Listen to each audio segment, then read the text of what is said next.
What a day across the valley as we head through the 4 o'clock hour. Now we do have some clouds out there, but temperatures warmer for everyone.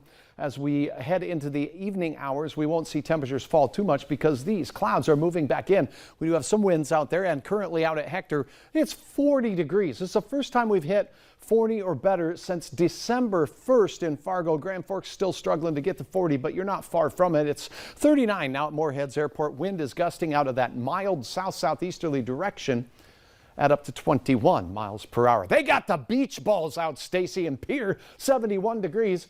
And even the snowmen are breaking a sweat up there in the northern valley where temperatures are in the mid-30s today. So a whole lot of melting going on for all areas as we go into our afternoon. A lot more snow up north to melt, where we have upwards of 1 to 2 feet above average for this time of the year as far as snowpack is concerned. 63 Aberdeen, 57 in Watertown, and Lakes Country pretty mild as well. Plenty of 40s and upper 30s there. Here's a few sprinkles of rain. So Kittson County out towards the, Cavalier County area up in towards points just north of Langdon, a pretty good soaking shower. But our freezing temperatures are north towards Winnipeg. So there could be some areas getting some mixed precipitation up there in parts of southern Manitoba.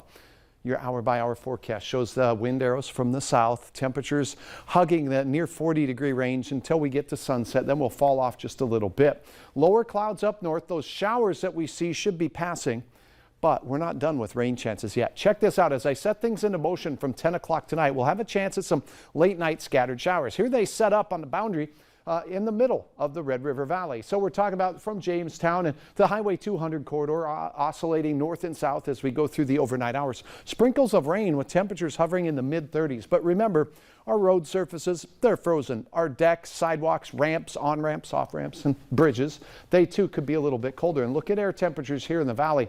Some, where we see the pink here, have a chance at seeing some mixed precipitation. That means the morning commute in places could be a little bit on the slippery side. And as we go through the midday hours, low clouds move in. We're going to have a bit of a cool front start to approach late in the day.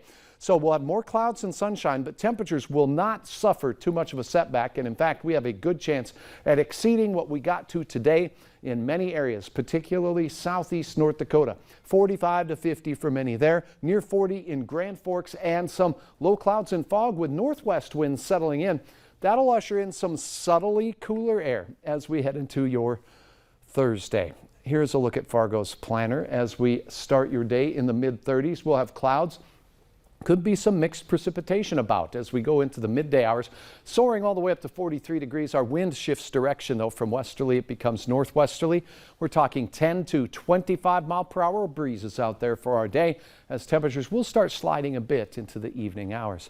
And some more open water here. A beautiful shot, Nancy. Thanks so much. This is at the headwaters of the Great Mississippi River up there near Itasca. Just absolutely stunning shot. Thanks for sharing. All right, as we head into Thursday, the 17th, which is St. Patrick's Day. Oi, it looks pretty good. 38 degrees, 39 on Friday with some spotty showers. How about near 50 on Sunday as we celebrate the vernal equinox with our kazoos because it looks mighty springy.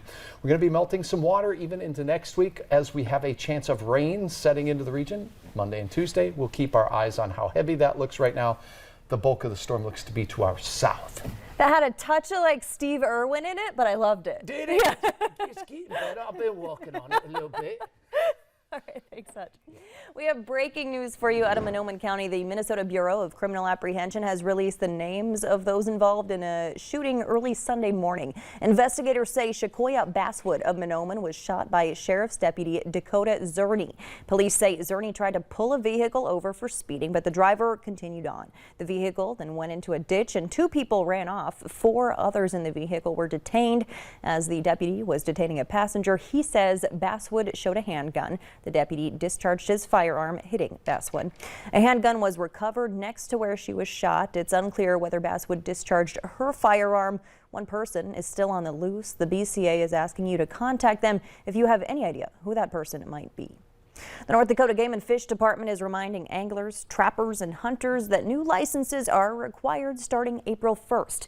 Once your license is processed, you'll have the option to print a hard copy or download it to your phone. Licenses can also be purchased at more than 140 vendor locations throughout the state.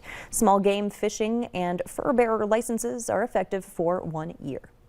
A new study released today says allergies may get worse with climate change. Climate scientists at the University of Michigan looked at 15 different plant pollens and used computer simulations to calculate how much worse allergy seasons will likely get by the year 2100.